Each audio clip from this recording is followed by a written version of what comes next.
Hello mga kerils, kani naghimo ko og jelly coffee ala cake. Kay murag nag-crave tag something sweet. Magbisaya usa ta karon ha, kay murag kapoy man kay magtagawog oy. Ay, kapoy kay nosebleed kaayo. Kani preparing ani is mga simple ingredients lang. Magbutang ta og 1 pack gelatin powder, coffee flavor, 1 cup sugar, 1 liter of water, then kutawon nato, then atong lutoon. And after ana ibutang nato sa something flat para magahi siya.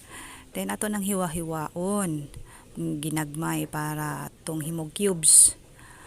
After ana, magbutang to og 1 can evaporated milk, half can condensed milk, gelatin powder clear, crema, coffee black, then 300 ml na